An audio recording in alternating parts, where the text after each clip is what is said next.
Muy buenas noches, ¿cómo están? Bienvenidos a En Contexto aquí en las pantallas de NPI. Les saluda Fito Cabral y esta noche vamos a hablar de temas de actualidad y de mucha relevancia. Vamos a hablar de la situación del Ejecutivo Municipal en nuestra ciudad capital, luego de la imputación al intendente de Asunción, Óscar Nenecho Rodríguez, y a otras 21 personas. También vamos a estar hablando de lo ocurrido ayer nada más con el diputado Jatar Fernández, quien es denunciado por un funcionario de su equipo, de su bancada, por supuesta explotación laboral, si podríamos llamarlo de esa manera, y también una supuesta invasión a una propiedad en Ayolas. Y por último, vamos a hablar también de cómo va esta ley de transparencia, así la denominaron, y control de ONGs. Van a estar aquí representantes de la sociedad civil para comentarnos la situación y la preocupación que tienen ellos respecto a la redacción y la intención que tiene esta ley. Pero para empezar, lo último surgido el día de hoy con respecto a la situación del intendente municipal de Asunción tiene que ver con la postura de los concejales del Partido Liberal Radical Auténtico. 5 concejales reunidos en bancada emitieron un comunicado, un pedido al intendente de Asunción para que dé un paso al costado y renuncie.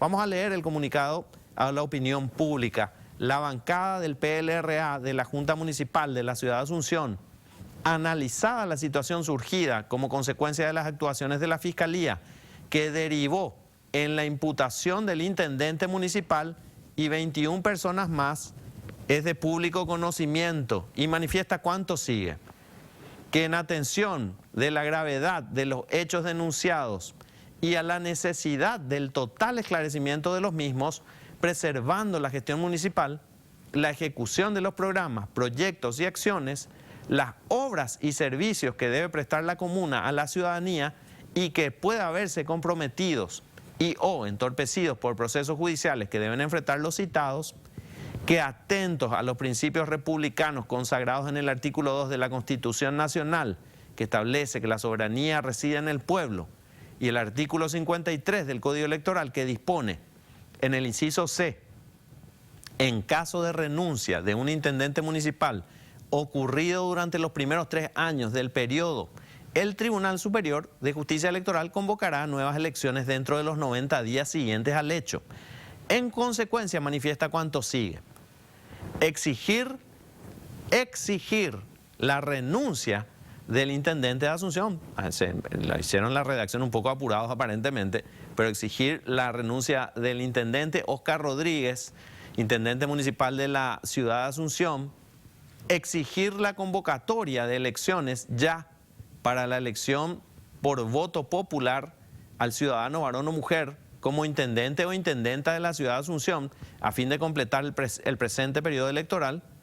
Y 3, solicitar al directorio del PLRA llame a la unidad de toda la oposición y la movilización ciudadana en apoyo a la renuncia del intendente y la convocatoria a elecciones ya. Estos son los 3 pedidos, las 3 exigencias que hace la bancada del Partido Liberal Radical Auténtico luego de la imputación del intendente Óscar Nenecho Rodríguez. Y la firman los concejales Augusto Wagner, Humberto Blasco, Ramón Ortiz, Félix Ayala y Fiorella Fiorestieri. 5 concejales del Partido Liberal Radical Auténtico en bancada exigen la renuncia del intendente de Asunción, Óscar Nenecho Rodríguez. Va a estar hoy en comunicación con nosotros el presidente de la Junta Municipal de Asunción, del Partido Colorado, César Escobar, Ceres, así se lo conoce, y también va a estar con nosotros la diputada Joana Ortega. Pero hay posturas dispares respecto a lo que podría ocurrir en la intendencia de Asunción. Por un lado, la preocupación de los concejales liberales es que la intervención sea designada por, o la interventora o interventor sean designados por el oficialismo, por el cartismo, y de esta manera en 90 días de alguna manera se pueda, no sé, no demostrar irregularidades y si renuncian en Hecho Rodríguez, ya no se llama a elecciones. En diciembre se cumplen los 3 años y posteriores a los 3 años ya no se llama a elecciones. Se elige a un intendente o intendenta de entre los concejales. Ese es el temor del Partido Liberal, de los concejales del Partido Liberal. Por otro lado, César Escobar, presidente de la Junta Municipal, mantuvo reuniones con distintos concejales planteando la intervención. Y esta intervención tiene distintos pasos a seguir. Primero tienen que decidirse por mayoría de la Junta Municipal, luego eso va al Ministerio del Interior, a la Cámara de Diputados y allí se decide la intervención.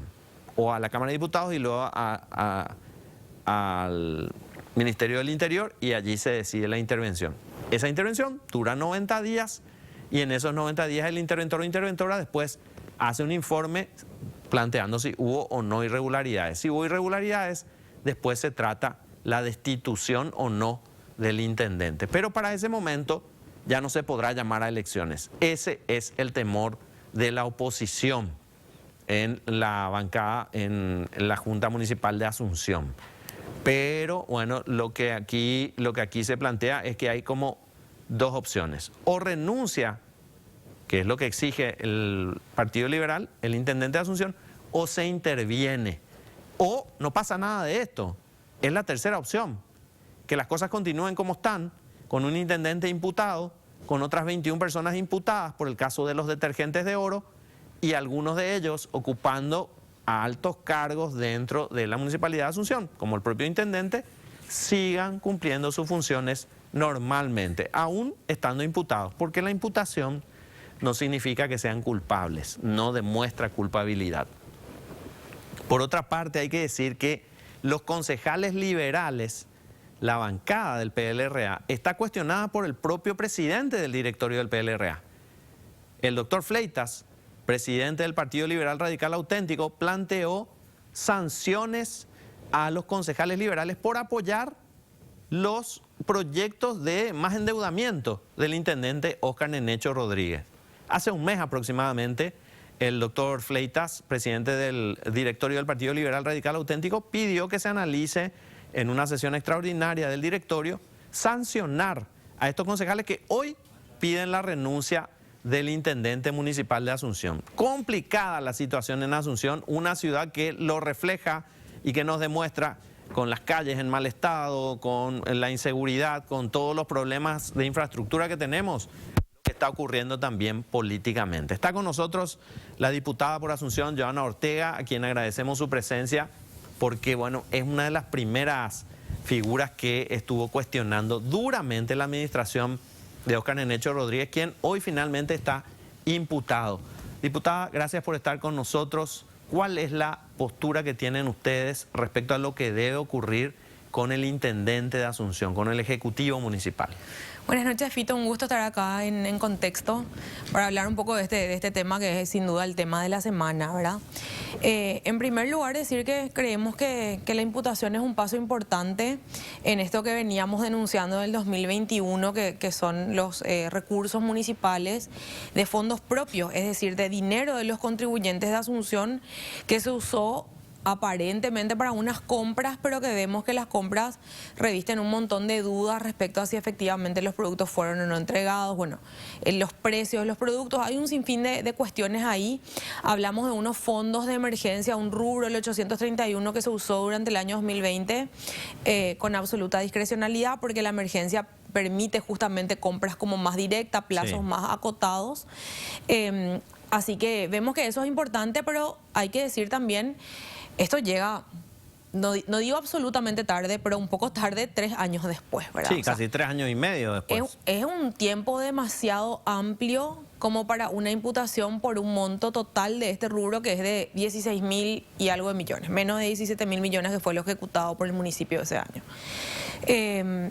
Y sí creo que es una buena señal por parte de la Fiscalía, pero es una buena señal que debería estar acompañada de otras señales, como por ejemplo otra imputación por el faltante de 500.000 millones en el balance, de los cuales el Ministerio Público ya cuenta con el dictamen de Contraloría y también cuenta, por supuesto, con aquel allanamiento o sea, los documentos recabados a partir de aquel allanamiento que ellos hicieron unas semanas después de aquel dictamen de Contraloría, que son, digamos, elementos suficientes para lo que vos decías, someter la investigación, porque finalmente con la imputación no decimos quién es culpable o si es culpable o es inocente, que ahí hay 22 imputados, quiere decir que están sometidos a investigación. Si bien es grave porque quiere decir que existen sospechas de que el actual intendente municipal, y además los términos de la acusación, o por lo menos de esta acta de imputación, son daño patrimonial y asociación criminal. Teniendo a Óscar Nenecho Rodríguez como líder de esta asociación, según la Fiscalía. Banda criminal, dice, ¿verdad? Sí. El acta de allanamiento.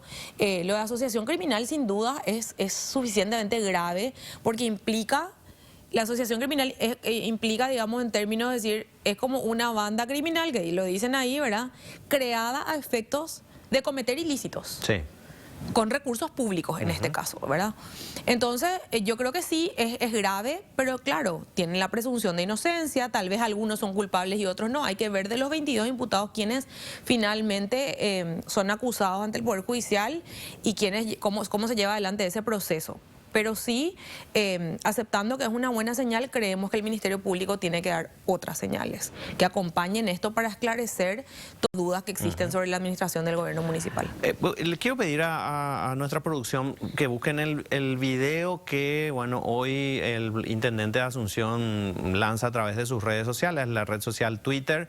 Es en realidad su foto y un audio en la que él explica o intenta explicar lo que ocurre no con los detergentes de oro, no con los detergentes de oro, con los 500.000 millones de guaraníes de los bonos, de la deuda del municipio de Asunción. ¿Por qué? Porque el intendente de Asunción en este video plantea que todos los documentos fueron entregados ya en julio de este año y que la prensa y otros actores intentan instalar una campaña en su contra. Veamos lo que decía el intendente de Asunción.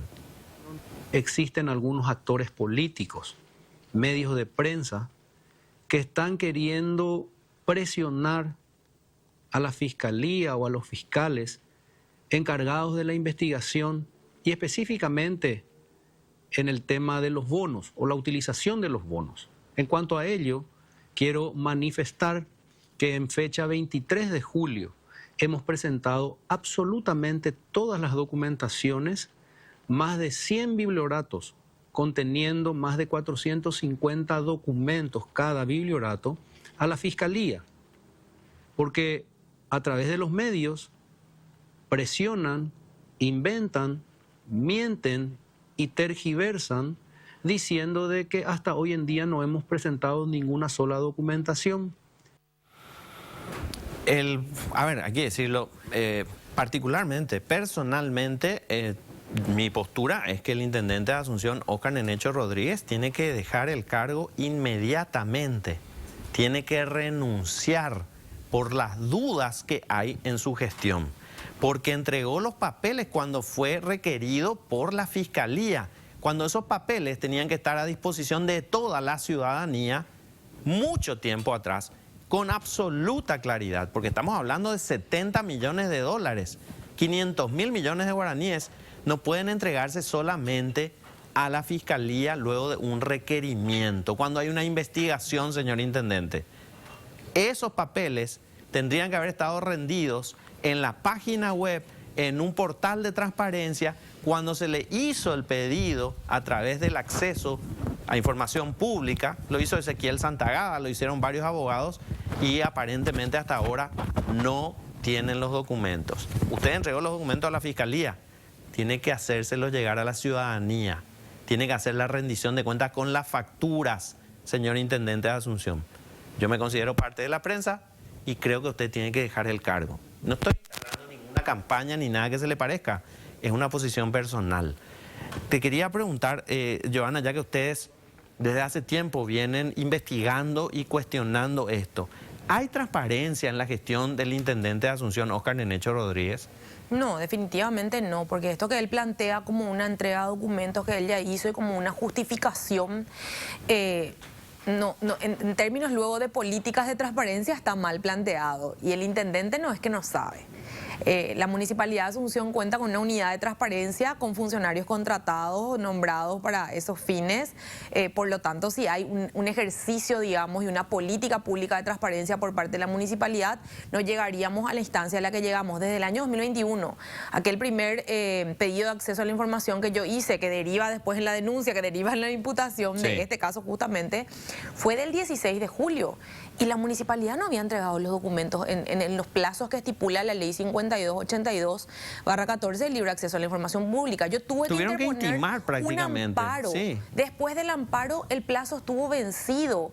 Ellos apelaron, dijeron que porque apelaron no entregaron, no tiene nada que ver, los amparos no tienen efecto suspensivo.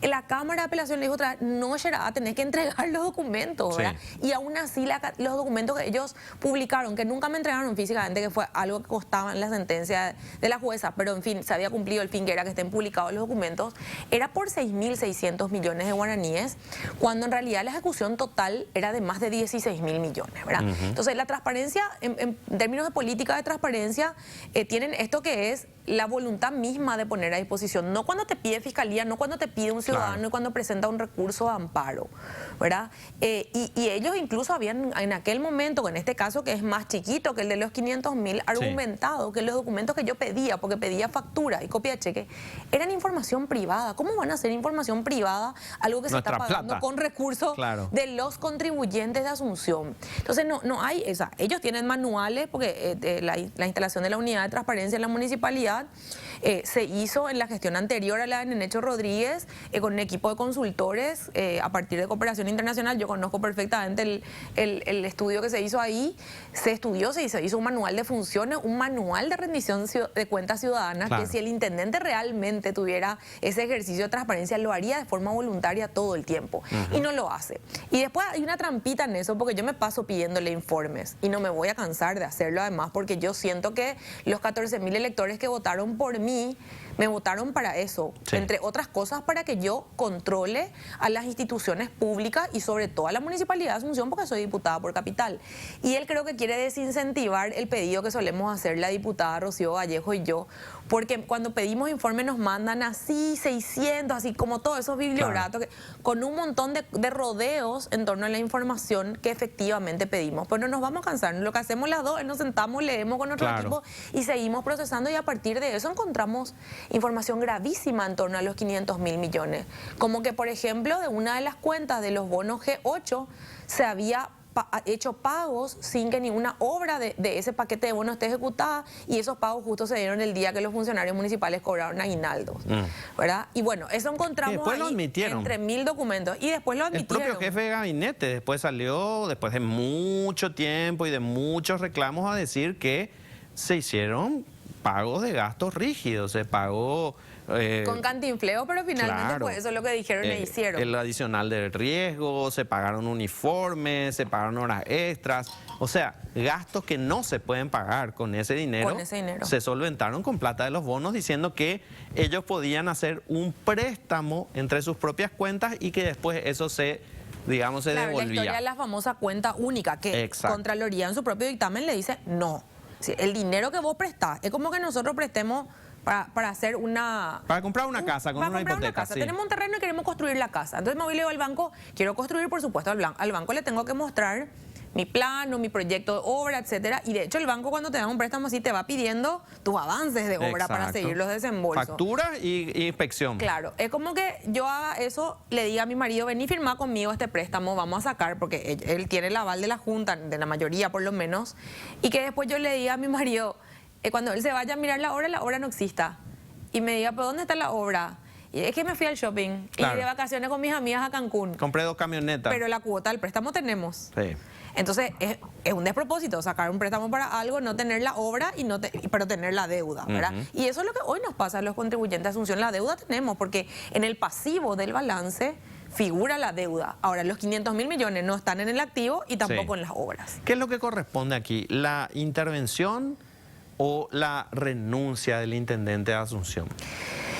Y hay como 3 escenarios que se están planteando. En realidad, una es la de la renuncia del intendente en diciembre, que es como el rumor, no digo el chisme, el rumor, lo que se escucha por parte del cartismo. Es decir, a este tipo le vamos a hacer renunciar en diciembre y nosotros entonces ya ahí vamos a negociar entre los concejales cartistas quién entra en reemplazo de él. Porque si llegamos a diciembre, se cumplen 3 años del mandato y la ley lo que dice, al cumplirse 3 años ya no hace falta hacer elecciones. Claro. Entonces, porque este panorama es muy negativo para el oficialismo. Muy negativo. O sea, la ciudadanía tiene una imagen pésima de la gestión del oficialismo al frente de la comuna capitalina. ¿Está en contacto con nosotros el presidente de la Junta Municipal? ¿Me confirman eso? Bueno, en un rato más vamos a hacer el contacto con César Escobar. Si eso es así, el oficialismo, eso es lo que plantea. Lo que nos va a hacer el oficialismo es lo mismo que ya nos hicieron a los asuncenos cuando Nenecho asumió la primera vez en reemplazo de Mario Ferreiro después de su denuncia. Sí. De su renuncia, digo bien. Que se dio y nos después van a de los 3 años. Un Nenecho que va a mostrarse en su mejor versión, otro Nenecho que va a mostrarse en su mejor versión durante unos meses, para tratar de sostener y ganar electoralmente en el 2026 y después va a terminar siendo lo que es, porque Nenecho no es un caso aislado en el cartismo. Nenecho es parte de un esquema cartista que opera de esta manera y que le protege. No es que si viene otro va a ser distinto. Claro. ¿Verdad? Y los otros 2 escenarios, Fito, son el del pedido de renuncia, que me parece muy prudente hoy de parte de los concejales liberales y digo, realmente me parece prudente porque si Nenecho renuncia hoy, lastimosamente no es algo que podamos exigir con un comunicado, depende finalmente de la voluntad política de él, se tiene que llamar a elecciones. Si renuncia, siempre que renuncia antes de diciembre, el llamado de elecciones es lo que estipula la ley, ¿verdad? El otro camino es la intervención, ciertamente, pero hay que reconocer también con el plazo ya no hay elecciones. Si se hace la intervención... Claro, que con ya el no plazo hay de 90 días ya no hay elecciones. Que hay una mayoría de 15 concejales colorados, no todos oficialistas, prioritariamente colorados, que por ende se hace difícil conseguir los votos y la intervención tampoco se puede pedir ni en Junta Municipal ni en diputados a lo loco si no tenemos suficientes votos, porque eso implica que después por un año no podemos presentar. Sí, el senador Basilio Núñez, el líder de bancada, o sea, presidente del Congreso en este momento, plantea que si se pide la intervención de la Municipalidad de Asunción, también hay que pedir la de Ciudad del Este, como un ojo por ojo. Como que escuché otra vez eso, porque ya lo dijo hace unos meses con las denuncias de los 500.000 millones. Hoy me quedé haciendo me hacía yo misma la pregunta de qué es lo que él plantea, porque en realidad esto no se trata de hacer un canje. ¿Y por qué él dice si hacemos esto, hacemos lo otro? Si el proceso de intervención no va a pasar por las manos de Basilio Núñez en ninguna instancia. Van diputados. Entonces, ¿qué es lo que va a hacer él para influir en el proceso? Porque eso pasa por Junta y pasa por Cámara de Diputados, no pasa por Cámara de Senadores. Entonces no entiendo por qué él plantea un canje. ¿De qué manera él haría el canje? O sea, influyendo sobre otros actores políticos. Me parece súper peligroso lo que plantean, ¿verdad? Y después tengo que decir, no hay un caso similar. Si bien hay otros actores políticos imputados en otras causas de corrupción, como la del exgobernador de Central, por ejemplo, también, y sí hay causas cajoneadas, y hay causas que llevan tiempo, y hay causas que conllevaron sobreseimientos también. Nada es tan grave como los 500.000 millones del intendente de Asunción. Inédito. No existe en la historia del Paraguay la desaparición de 500.000 millones de guaraníes de recursos públicos. No existió nunca en ningún ministerio, no le pasó a ningún presidente de la República, no le pasó a un ministro de Economía, no le pasó a concejales, a diputados, senadores. Nadie hizo desaparecer 500.000 millones. Es el único caso. Entonces no me parece comparable con absolutamente nada. Y después querer decir que nosotros tenemos una vara con una cosa y otra vara con otra, no. O sea, el tema es caso por caso y hay que revisar dónde de verdad hay persecución política y dónde no, porque lo que el intendente plantea en ese video, yo la verdad ya me reía para no llorar, porque es como si nosotros, los opositores y ustedes los periodistas, le estuviésemos persiguiendo a él. Y yo lo que quiero dejar en claro es, los pedidos de informe que yo hice, las denuncias que yo hice... Perdón que te interrumpa, y además dice presionando a la Fiscalía. Nosotros ni sabemos quiénes eran los fiscales, porque además cambió de un equipo a otro equipo, a otro equipo, a otro equipo, y en 3 años y medio... Y perdón, los que tienen influencia sobre el sistema de justicia no somos ellos, precisamente nosotros. Jamás, yo por lo menos no recuerdo, llamamos a los fiscales a preguntarles cómo está la causa de los detergentes. No recuerdo que le hayamos llamado, por lo menos en este grupo de medios, a ningún fiscal a preguntarle cómo están los detergentes de oro. Y de hecho, en Cámara de Diputados, los pedidos de informe que hacemos no pueden, tenemos una prohibición de que sean sobre procesos judiciales, justamente para no generar una influencia sobre otro poder del Estado. Sí. que es en este caso el Poder Judicial, porque sería también el que nos enjuicia a nosotros si con uno de nosotros pasara algo. Entonces nosotros tampoco podemos mandar pedidos de informes sobre procesos judiciales. De hecho, cuando se intentó hacer en algunas causas que eran importantes revelar información a la ciudadanía, todo el tiempo te dicen eso, no podemos dar información. Entonces no sé de qué manera influiríamos, ¿verdad? El que recurre, por ejemplo, a Tribunal de Cuentas para no rendir cuentas a la ciudadanía y pasar, su papá es el que escribe en un grupo de WhatsApp que dice ya vamos a recurrir y tiene vínculos ahí, es el intendente, nunca fuimos nosotros. Entonces, todas las denuncias que vengo haciendo yo y que vienen haciendo mis otros colegas opositores, tanto concejales como diputados, nunca son contra Nenecho porque es Nenecho. O sea, el que esté en ese lugar definitivamente va a ser, haríamos lo mismo nosotros, o sea, va a ser requerido de información y de rendir cuentas, porque para nosotros parte de nuestra conducta política, no de una persecución hacia Nenecho. Así que ponerse en ese papel de víctima, ya dijo también la otra vez, que era contra todo el Partido Colorado. Y tuvimos que salir a aclarar, no, es con Nenecho, es porque vos sos el intendente hoy y tenés que rendir cuentas. Es por la gestión, ni siquiera es personal, es por la gestión. Ni siquiera es personal, él no es mi amigo, él no es mi familiar, no es personal, absolutamente. Nuestra compañera Clara Acevedo había hecho un informe el día de la Fundación de Asunción, el aniversario de la Fundación de Asunción, en el que revelaba el estado de las veredas, entre otras cosas, del microcentro, el centro histórico de Asunción. Y esto era realmente vergonzoso. Le quiero pedir a producción si tenemos a mano ese informe para pasarlo y mostrar por qué se plantea o la intervención o el pedido de renuncia o se exige la renuncia del intendente de Asunción. No es una cuestión antojadiza, personal, particular ni partidaria. Es la gestión, señor intendente, es su gestión y es la falta de transparencia de su gestión la que lleva a este pedido. De otra manera, si hubiera tenido una mínima eficiencia y las calles hubieran estado en relativas buenas condiciones, quizás no se hubiera pedido su renuncia, no se hubiera exigido su renuncia o no se hubiera planteado la intervención. Finalmente, Johanna, ¿qué es lo que queda a partir de este momento? Ustedes desde Cámara de Diputados, ¿qué pasos van a dar? ¿Tiene que darse primero sí o sí la resolución en la Junta Municipal para una intervención? Sí, el camino es una intervención, definitivamente sí. Es cierto que la ley estipula que con un dictamen de Contraloría nosotros pudiéramos iniciar un proceso de intervención, pero también es cierto, Fito, y tengo que ser muy honesta, que no hay forma de forzar eso hoy en Cámara de Diputados por la mayoría cartista y porque además no existen antecedentes.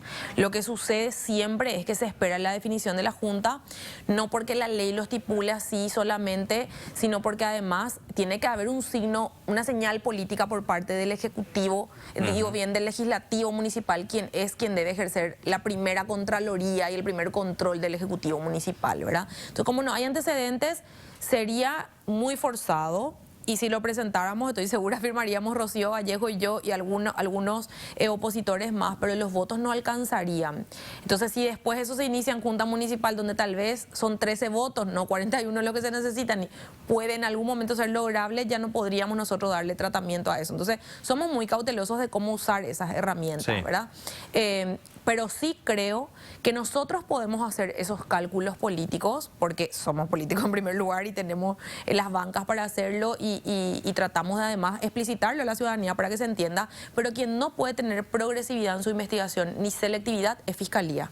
Si Fiscalía tiene suficientes elementos, que yo creo que los tiene con el dictamen de Contraloría y los documentos que recabaron en el allanamiento, sobre los 500.000 millones. Para imputarle también por los 500.000 millones y también por 20 causas más si los tiene que imputarle por 20 o 30 causas, por las que tenga que imputarle para someter la investigación al intendente sobre estos temas, ¿verdad? Entonces yo no acepto esa progresividad de Fiscalía ni el tiempo que se tenga que tomar. Yo creo que hoy es el momento para que Fiscalía dé un paso certero como el que lo dio esta semana y siga acompañando esta cuestión con otra imputación y con investigaciones serias y rápidas, porque necesitamos que el intendente se vaya cuanto antes. Gracias, diputada Johanna Ortega, por estar con nosotros. Muchas gracias a ustedes por el espacio. Intendente de Asunción, en cualquier país del mundo, una imputación es un escándalo político, es una mancha gigantesca sobre lo que debería ser su reputación o lo que sería su gestión.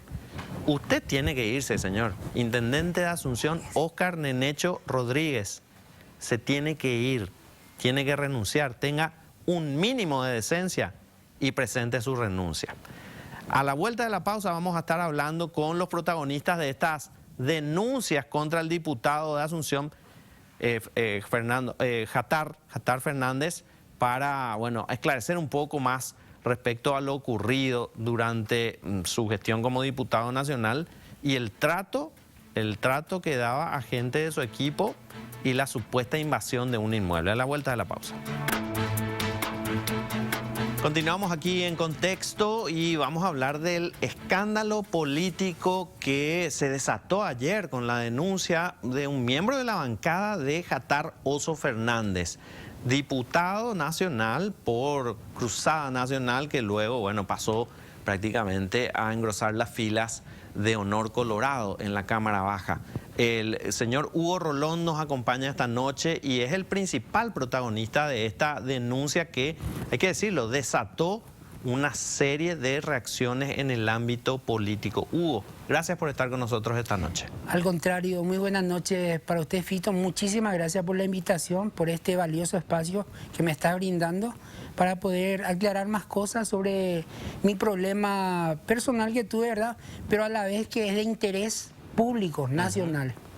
Hugo, vos formabas parte de la bancada del diputado Jatar Oso Fernández, contratado con un salario en la Cámara de Diputados por pedido del diputado Jatar Oso Fernández. Sí, yo estuve trabajando con él me invitó a empezar desde abril del año pasado.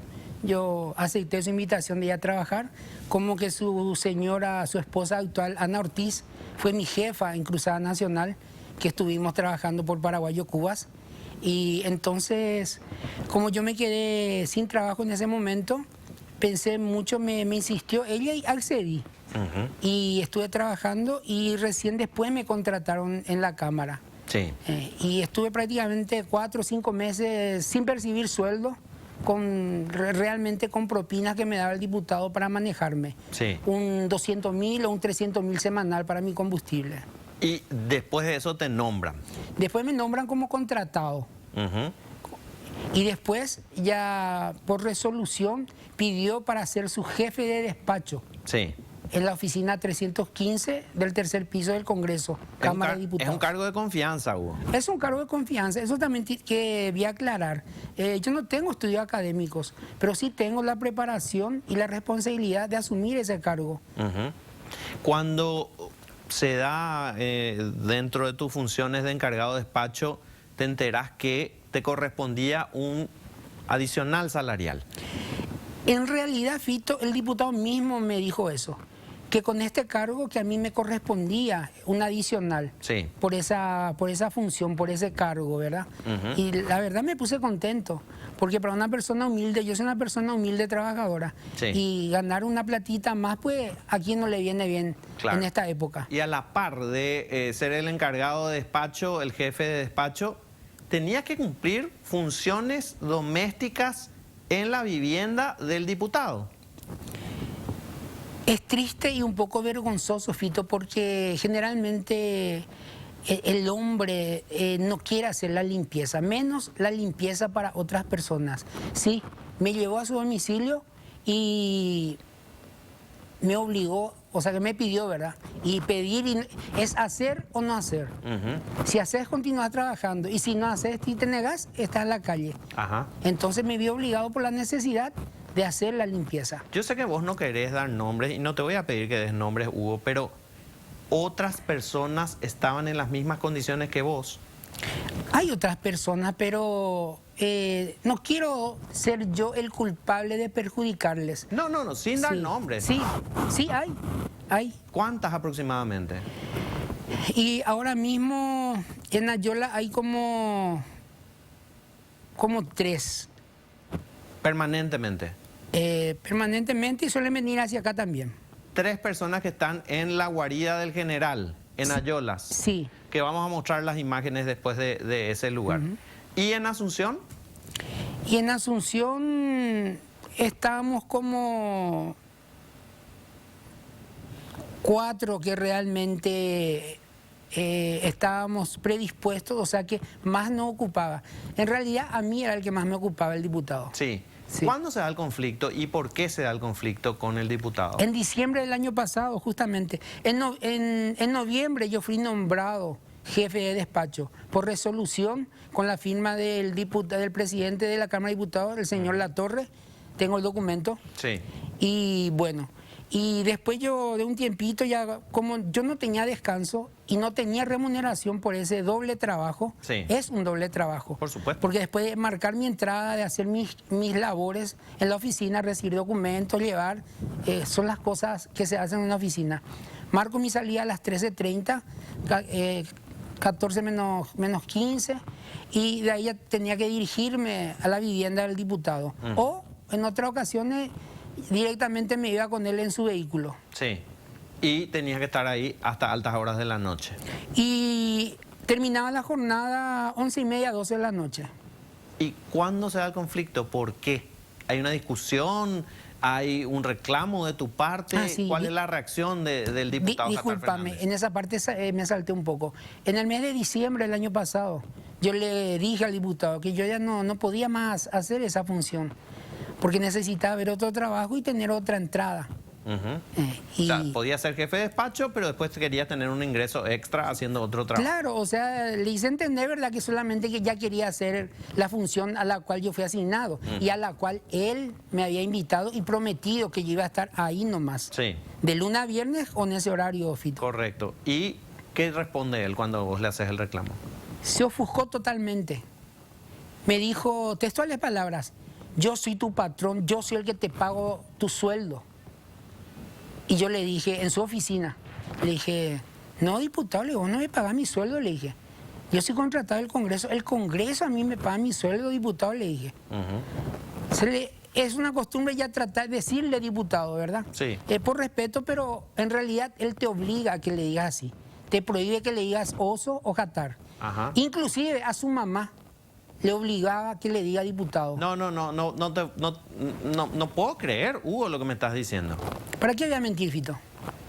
A su mamá le decía que le trate de diputado. A su mamá le obligó que no le diga oso, que le diga diputado. Pero diputado va a ser 4 años, 5 años.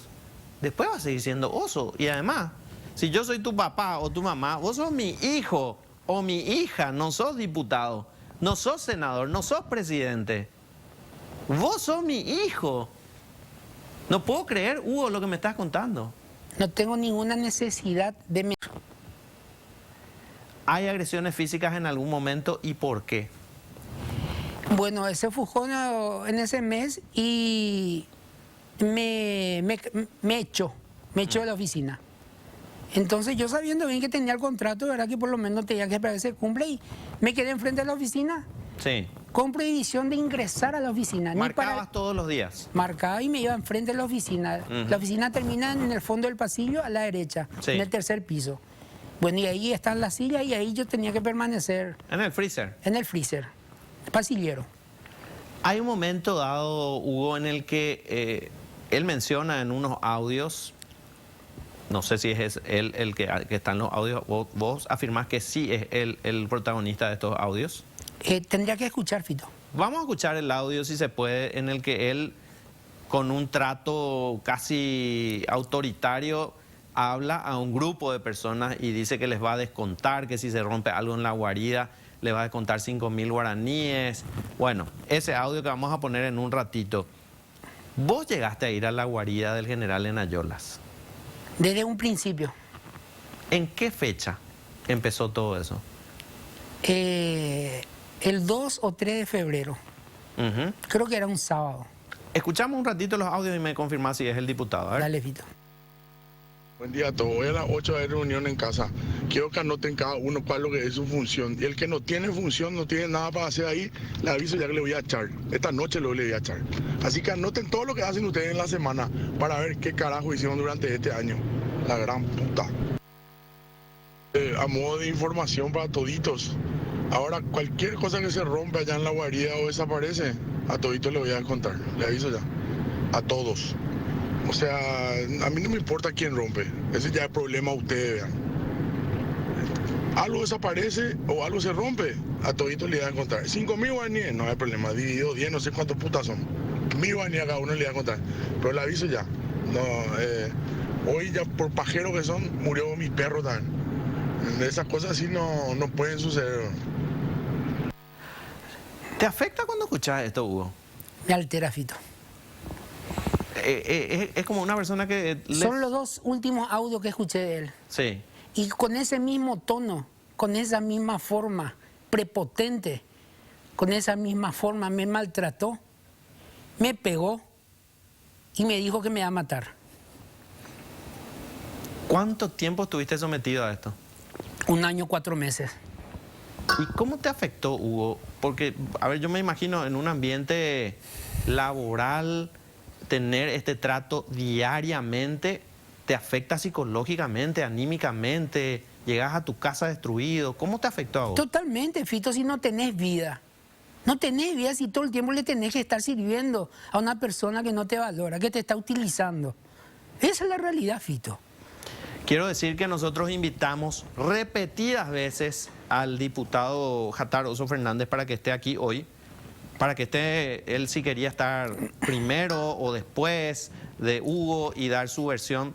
Y ayer cuando lo buscábamos desde Radio Monumental, Óscar Acosta le escribió personalmente y el diputado le respondió diciendo que no quería hablar, que le dolía la situación y que prácticamente Hugo era un miembro de su familia y que, bueno, le dolía mucho la situación que estaba ocurriendo. Pero en otro medio el diputado no tuvo ningún problema de decir que este es el desenlace cuando no le conoces bien a alguien, que le saqué de mi equipo a Hugo porque me faltó el respeto. Me faltó el respeto en mi casa. Nosotros siempre hacemos labores sociales, dijo, entre otras cosas, el diputado Jatar Fernández en una radio, en la radio Rock and Pop, no hay problema, podemos citarla, y en otros medios no quiso hablar. ¿Vos le faltaste el respeto en algún momento al diputado Jatar Fernández? Tal vez le falté el respeto reclamándole mis derechos. Si él le llama a eso faltarle respeto, le falté el respeto, exigiéndole mi derecho, que no me puede más maltratar y que tampoco me iba a ir más en Ayolas a trabajarle de empleada doméstica. Digo de esta forma empleada doméstica, claro, porque es el trabajo de una mujer generalmente. No es trabajo político. Tampoco. Porque si a ustedes les hubieran pedido, vamos a hacer trabajo en las bases, vamos a ir a visitar a nuestras bases, a llevarle los proyectos que estamos llevando adelante, lo hubieras hecho. ¿Sabes cuántas veces hicimos trabajo político en 1 año, 4 meses? ¿Cuántas? 3 veces en limpio llevamos bidones de agua a repartir a 2 villas. ¿En 1 año, 4 meses? En 1 año, 4 meses. Que fue casi ¿Y cuántas veces fuiste a hacer trabajo doméstico? En 1 año, 4 meses. Prácticamente todos los días. Cuando vas a Ayolas y sos testigo de lo que ocurría cuando entraban a esta propiedad, ¿qué pasó ahí? Y las imágenes son contundentes. ¿Pero qué les dijo el diputado para llevarles a ese lugar? Él siempre te coacciona. Él te lleva y te mete en un lugar y te dice, hace esto, decí esto. Con ese mismo tono de voz. Nos llegó el dato, que queremos verificarlo con vos, Hugo, de una situación similar a la de Ayolas, pero en la ciudad de Villeta, aquí en el departamento central. ¿Ocurrió algo similar a esto? Y prácticamente calcado, pero de otras dimensiones y no en la costa del río. O sea, el diputado Jatar Oso Fernández llevó a su equipo a ingresar a una propiedad en Villeta. Yo no me fui, pero fue él el que tomó esa propiedad. Yo no sé si es propiedad del diputado Jatar, sí, o si es propiedad del otro señor, creo que Fernando, escuché en un programa, ajá, de Mabel Renfeld, creo, no estoy seguro. Sí. No me consta a mí eso. Sí. Pero lo que sí yo te puedo decir es que se ingresó en ese lugar y que hubo problemas. Porque me tocó irme a mí ahí a quedarme de sereno. Y justo en ese interín aparecieron las otras personas queriendo ingresar a ese tinglado, donde están las maquinarias, la aguatería. ¿Funciona una aguatería en ese local? Una industrializadora de aguas minerales. Bueno, gracias. Quédate acá, Hugo, por favor, porque vamos a hablar con el abogado Ramón Ibarra, abogado del señor Serafín Misco, denunciante de esta situación de una supuesta invasión en la propiedad de Ayolas. ¿Qué tal, abogado Ramón Ibarra? Gracias por estar en contacto con nosotros. Gracias a vos, Fito. Un saludo a toda la audiencia televisiva, también al señor Rolón, que por cierto lo conozco de vista y ahora de apellido. Sí. ¿Cómo lo conoces de vista, Hugo? Porque le vi varias veces en el lugar. O sea, vos confirmás la versión de Hugo de que lo llevaban a la propiedad de Nayolas. Totalmente, 100%.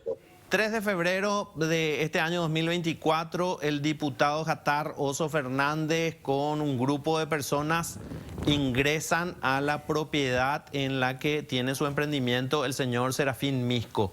A partir de allí, Exactamente. ¿cuál es la versión que te llega a vos y cuál es la denuncia que te llega a vos? No, yo estuve en el lugar fuiste ese testigo. mismo día, claro, ese mismo día, a pedido de mi cliente, donde estábamos verificando que estas personas ingresaron al lugar en forma clandestina, violenta y turbando la posesión de Serafín Misco. ¿Qué le dijiste vos como abogado al diputado y qué te respondió él?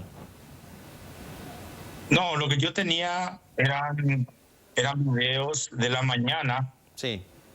donde el señor Misco tuvo una discusión con él, obviamente porque no quería que ingrese en su propiedad y menos de la forma que lo estaba haciendo. Sí. Con mucha gente, por cierto. Yo, al ser un abogado, le digo al señor Misco que nosotros teníamos que ir por la vía legal, que es lo que realmente corresponde, ¿no es cierto? Una denuncia policial, una demanda, por eso se planteó un interdicto de obra nueva, en donde la jueza de primera instancia, ¿no es cierto? La primera providencia es la suspensión preventiva de la obra. Sí, tienen que parar las obras. Tiene que parar la obra, sale una providencia, no se cumple esa orden judicial, insistimos nosotros siempre por la vía procesal. Sí. Nosotros siempre hablamos por la vía procesal. Empezaron a trabajar día y noche. Fuimos el 6 de febrero con un juez de paz con mucho coraje, también lo tengo que decir, entró a la propiedad con una orden y celebramos un acta. Había mucha gente trabajando, se le tomó todos los datos, le pasé a tu productora los datos de ese acta, donde una persona se hace cargo de esa obra y no dice quién es realmente el propietario de la obra. ¿Qué te dice la ley, Fito? La ley te dice de que lo primero tiene que ir contra el propietario de la obra.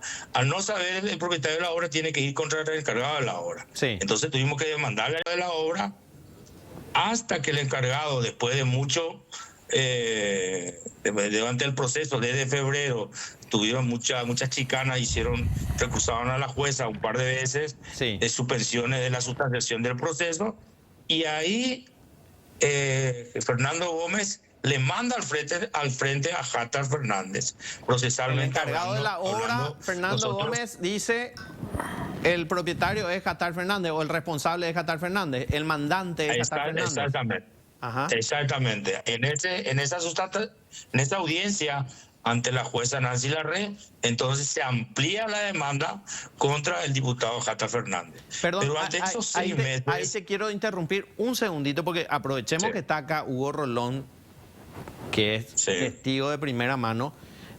¿Este Fernando Gómez es el mismo que supuestamente aparece en Villeta también?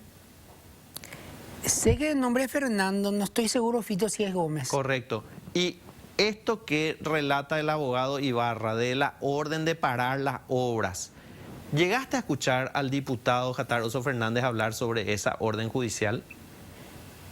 Sí, escuché, Fito. ¿Y qué dijo el diputado? Y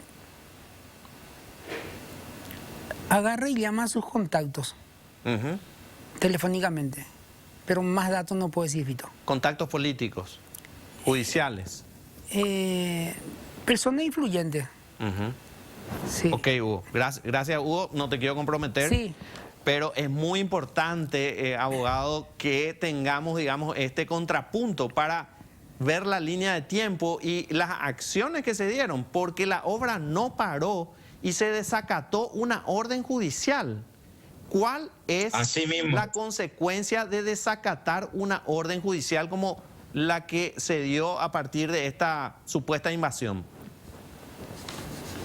El fiscal tiene la obligación pública, al ser representante de la sociedad, a ir al lugar. No fue nunca al lugar, pese a que nosotros insistimos vía nota, vía oficio. La policía sí se portó. Yo realmente tengo que ser sincero con la Policía Nacional. Sí. En el momento que la jueza le ordenó para que fueran, en el momento que estaban prosiguiendo con la obra, sí, a levantar un acta, el diputado le llama al policía, no me acuerdo quién es, ahí está en el acta que le mandé a tu productora, sí, el nombre del policía, le llamó al policía, o sea, le llamó a un encargado de ahí que estaba ahí, creo que era una señorita, le pasa al policía, el policía, cumpliendo con su obligación de cumplir la orden judicial, yo no sé lo que le decía porque se escuchaba que hablaba muy fuerte, pero el policía le dijo, yo voy a cumplir con la orden judicial, y tal le cortaba el teléfono. O sea, el policía se comportó como un buen policía. O sea, el diputado... También hay que tener lo que... El diputado quiso parar la intervención probablemente. Totalmente. Sí, después yo hablé con el policía y él me confirmó que le llamó en forma altanera, prepotente. Entonces, yo le felicité al policía. O sea, es una obligación del policía. Claro. Yo le felicité porque muchas veces se asustan o tienen así miedo. Cumplió su trabajo. Yo digo, a este le van a ver, claro, quizás le pueden cortar la cabeza, abogado, trasladarle. No. Ramón, te quiero interrumpir porque... sí.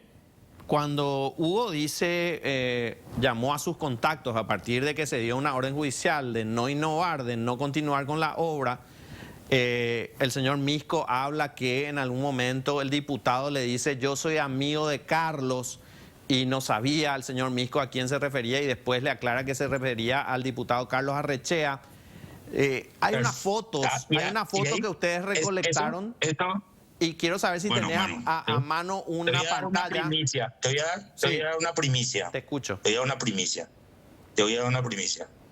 Hoy el diputado Carlos Arrechea le llama a mi cliente. Sí. Y le dice que él fue el que le llevó por el río a él. Eso me dijo mi cliente. A él. A mostrarle ese predio. Él... y posiblemente, supuestamente, acompañado de otra persona, que no estoy seguro quién fue, pero eso nosotros ya esa información nosotros lo teníamos porque el vaqueano de la lancha. Ramón, sí. Te pido que pares un ratito ahí. El diputado Arrechea le llama al señor Misco hoy y le dice, yo le llevé a Jatar Oso Fernández por el río y yo le mostré la propiedad. Así mismo es. ¿Y para qué hace eso el diputado Carlos Arrechea? Y le dice, pero anda a hablar con él y trata de negociar ese terreno que está ahí. Trata de negociar, él es un buen tipo. Pero yo no tengo nada que ver, le dice Arrechea. Entonces, mi cliente no le cree al vicepresidente de la Cámara. ¿Por qué no le cree? En primer lugar, hay que demostrar con hechos que el señor Arrechea no tuvo nada que ver en este tema, en el sentido de haber acompañado, indicado, supuestamente así como le dice, no le cree. Le va a creer el día de mañana con hechos, con hechos que demuestren realmente, y hechos que demuestren que realmente eso es lo que él le dijo, pero, Ramón, que vaya y que converse y no haga todo lo contrario. ¿El diputado Arrechea es propietario de esas tierras? No. Él es representante. El diputado Arrechea es intermediario de propiedades. No, que yo sepa, no. El diputado Arrechea es agente inmobiliario. Tampoco. ¿Y entonces por qué el diputado Arrechea le lleva al diputado Jatar Fernández a mostrarle tierras? Justamente mi cliente me dice, ¿y por qué él tiene que venir a decirle que tiene que hacer esto? No tiene sentido. Yo había compartido con él en una conversación después y le digo, no tiene sentido que eso venga a ser una cuestión estrictamente privada, ¿no es cierto? Y entonces le digo, mira, si él en algún momento demuestra con hechos políticos que eso es real, que él tuvo la intención de decirle, mira, venía a ofrecerle a comprarle el terreno.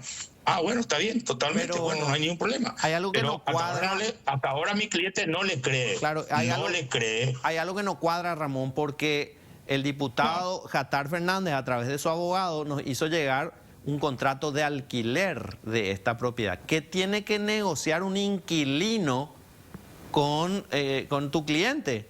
No es el dueño de la propiedad el diputado Jatar. ¿O ese contrato de alquiler es falso? Mira, te voy a decir una cosa, otra primicia más.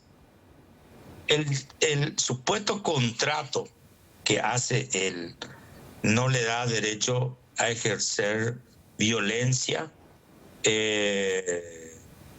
turbación en una propiedad donde está ocupada por una persona, poseída por una persona por más de 25 años. Es más, esa agrofinanciera, y si vos googleás... Ya lo hicimos. Agrofinanciera Chaco S.A. en hoy en proceso de día liquidación. en los registros públicos cambiaron el nombre registral o cambiaron de persona jurídica.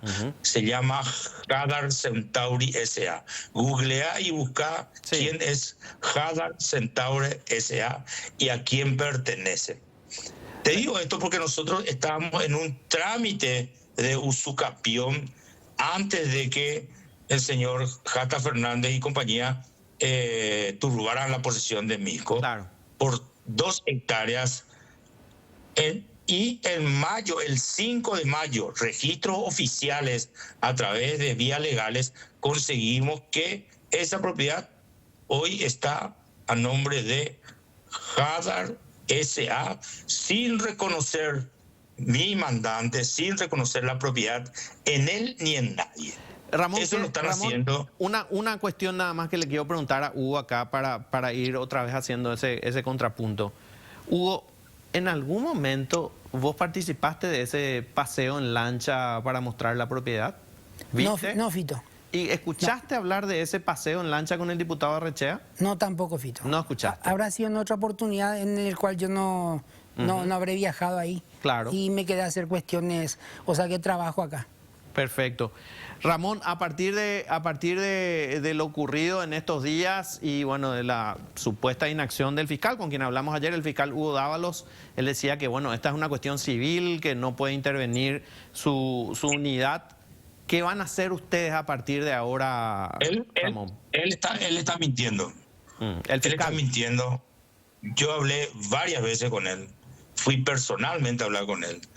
Le pasé, se le llevó la orden judicial para primero imputarle a Fernando Gómez.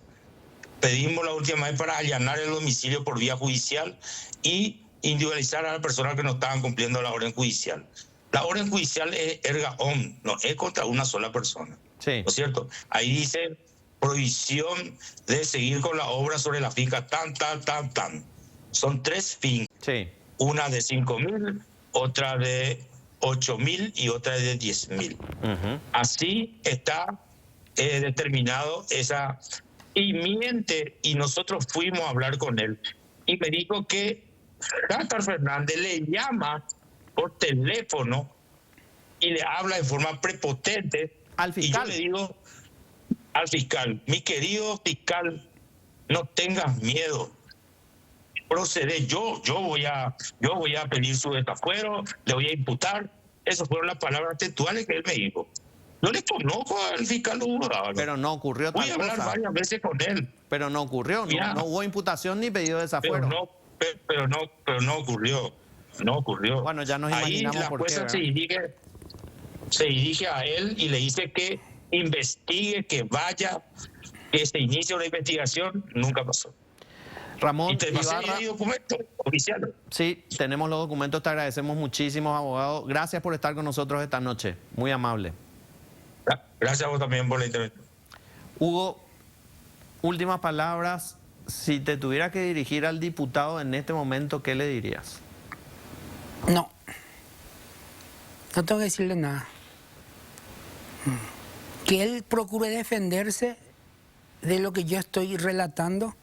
Y acá, como dijo este abogado de Ayolas, le consta, me conoce, me vio varias veces con él. Bueno, que no mienta más y que baje un poco un cambio de esa agresividad que en todos lados se le conoce, que utiliza. Hugo Rolón, gracias por estar con nosotros esta noche. Gracias a usted, Fito.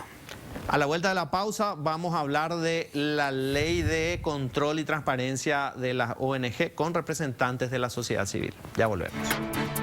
Estamos de vuelta, parte final del programa de esta noche y en este último tramo, lo habíamos dicho, vamos a hablar de la ley de control y transparencia de las ONG, que bueno, tiene otra denominación, así como la llaman desde la sociedad civil. Para esto están invitados esta noche con nosotros Marité Rasmussen, del Consejo Ejecutivo del DENIDE. Gracias por estar nuevamente con nosotros, Marité.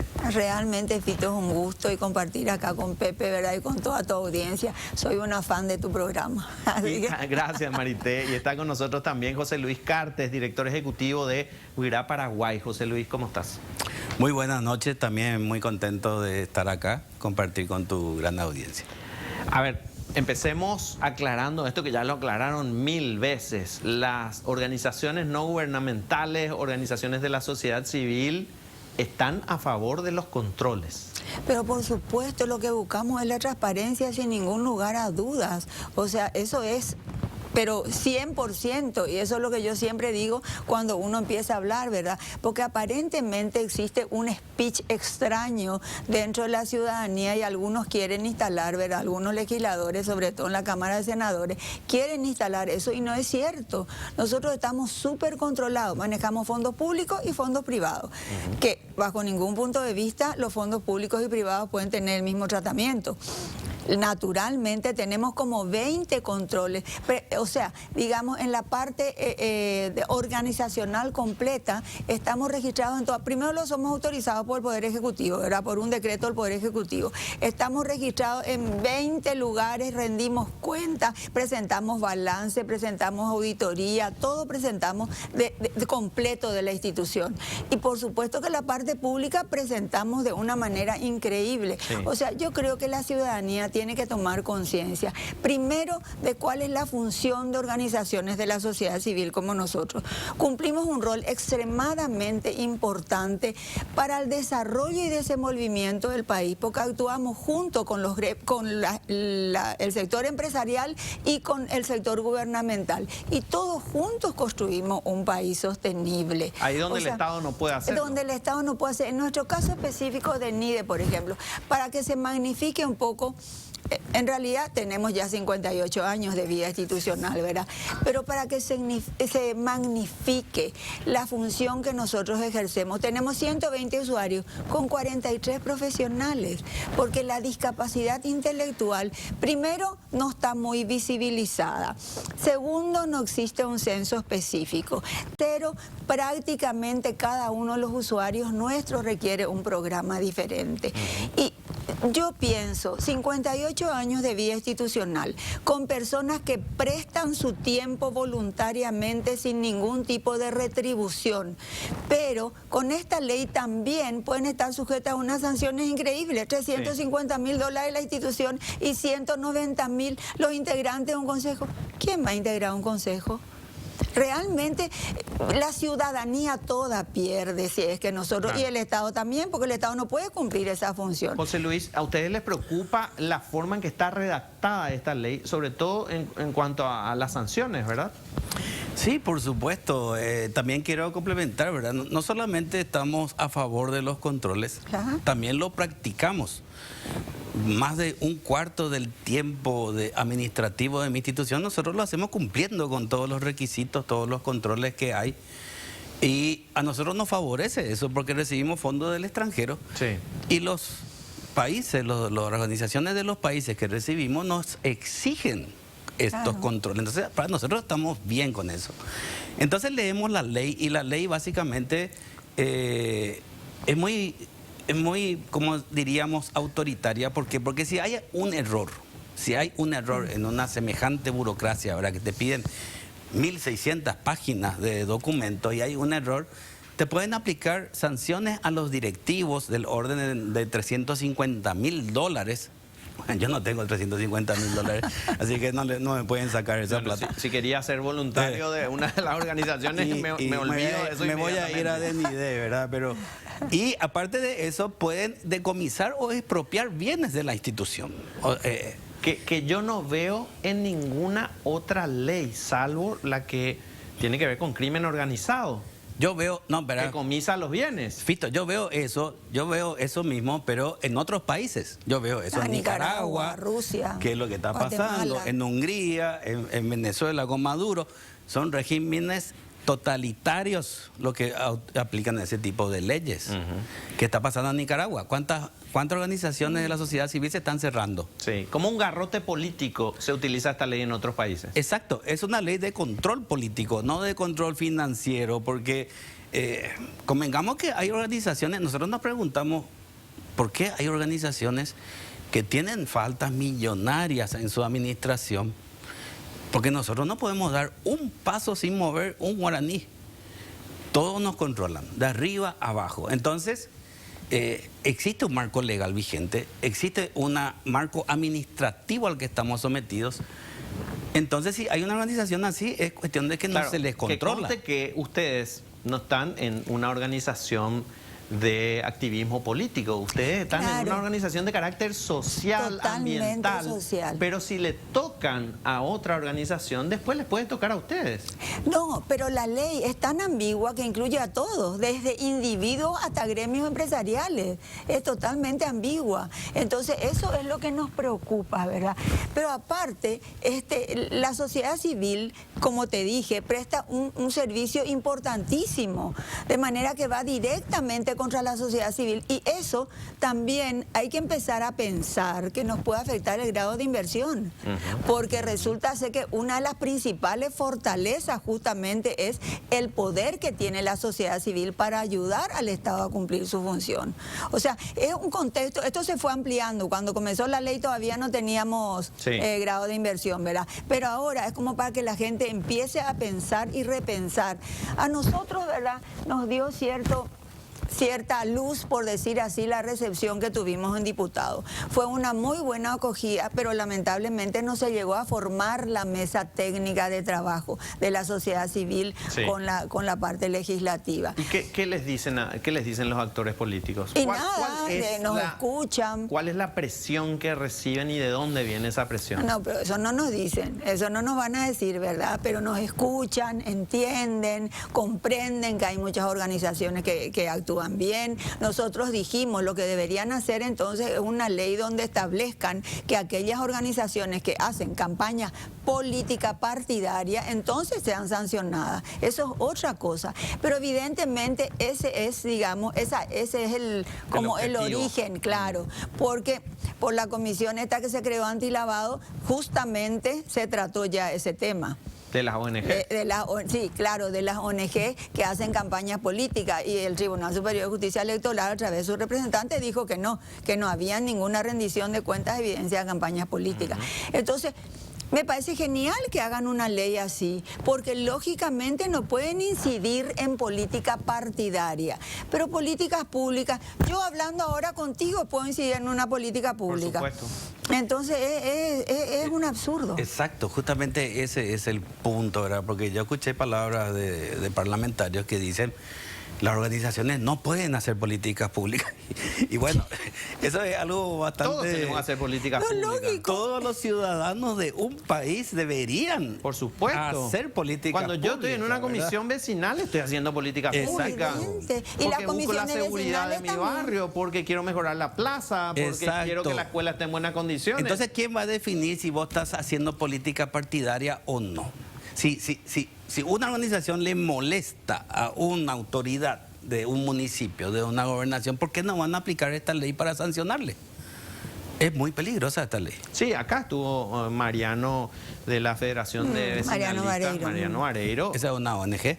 Y claro, por supuesto, él decía, y él trabaja en la fiscalía, ¿verdad? Y él sabe cómo funcionan estas cosas. Y él decía, nosotros estamos expuestos, todas las comisiones vecinales que tengan personería jurídica están expuestas a ser sancionadas. Un club de fútbol es una ONG, si vamos por las definiciones, ¿verdad? Pero hay muchísimas organizaciones que entran dentro de la definición. Todos los clubes sociales, sí, todos están incluidos. Lo que pasa es que parece que todavía no se asimila, que realmente es súper preocupante.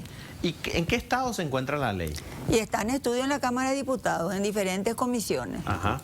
Pero hasta ahí, no hubo participación nuestra. Una vez que salga de la Cámara de Diputados, ¿a dónde va? ¿A senadores? A senadores de vuelta. Ajá, que es la Cámara de Origen. Claro, que es la Cámara de Origen. Que donde ya se aprobó.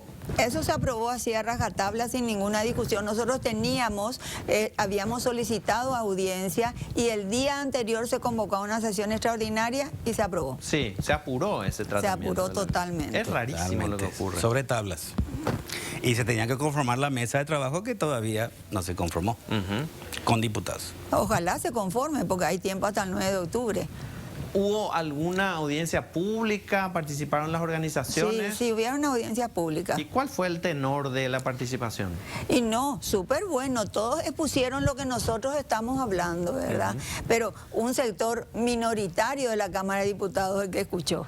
Sí. Entonces, pero presentamos a todos. Sí.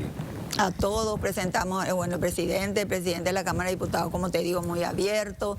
Todos están abiertos a dialogar. Sí. Lo que no sabemos qué va a pasar. ¿Cuál va a ser el resultado? Claro. Sí. Si llegara a ser sancionada la ley, si la promulga el presidente de la República, ¿qué va a pasar con ustedes como directivos de estas organizaciones? Y hay que hacer acción de inconstitucionalidad. Pero nosotros específicamente en el DNI, primero no tenemos fondos. Sí. No tenemos condiciones de soportar una acción de inconstitucionalidad y sobrevivir. Sí. O sea que vamos a desaparecer.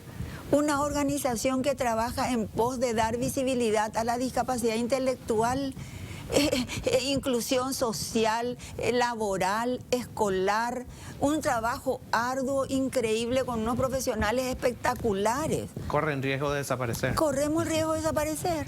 Así es sencillo. Muchos me dicen a mí, no, pero el DNIDE no va a estar. ¿Y cómo no va a estar? ¿Cómo no va a estar? En la reglamentación va a decir DNIDE, Teletón, de que ni no. ¿Y ustedes, José? Es muy simpático, es la misma cosa. O sea, vamos a tratar de no desaparecer, pero nos va a costar mucho. Nos va a costar muchísimos recursos. Tenemos aliados internacionales que quizás nos pueden ayudar, ¿verdad? Que buscan la conservación de la biodiversidad. No estamos hablando de ninguna agenda extraña, ¿verdad? Queremos conservar la fauna y la flora, eso es lo que queremos hacer. Vamos a presentar acciones de inconstitucionalidad. Y es muy simpático, ¿verdad? Porque una nota periodística que yo hice reciente, ayer creo que fue, ¿no? En última hora, y salieron los comentarios de los trolls ahí abajo. En redes sociales. Diciendo, uno de ellos, por ejemplo, que antes no había ONG. En la época del gobierno pasado vivíamos mejor, pero ¿DNIDE cuántos años tiene? 58. 58 años tiene, o sea que ya estuvo y pasó por muchos gobiernos. José Luis, Marité, les agradecemos que estén aquí. La preocupación de ustedes es válida porque afecta a todas las organizaciones de la sociedad civil y aparentemente desde el Congreso hacen oídos sordos a los planteamientos que están haciendo todas las organizaciones. Vamos a seguir hablando del tema y van a volver a estar aquí en Contexto. Ojalá, Fito, porque los programas de ustedes tienen muchísima audiencia. Ojalá, digamos, nos den la oportunidad a todos los representantes de las organizaciones, ¿verdad? Para que la gente que los ve y que los escucha entienda realmente cuál es el objetivo de la ley. Y apoyen también, porque yo creo que las manifestaciones de la sociedad civil son importantes, hacen repensar las decisiones que van a tomar. Así que ojalá que nos sigan dando mucho espacio. Ya está todo dicho. Genial. Muchas gracias. Gracias, José Luis. Gracias, Marité. Nosotros vamos a reencontrarnos el próximo martes. Va a estar con ustedes Estela Ruiz Díaz y nos reencontramos nosotros el jueves aquí en Contexto. Llega ya la jornada. Quédense aquí.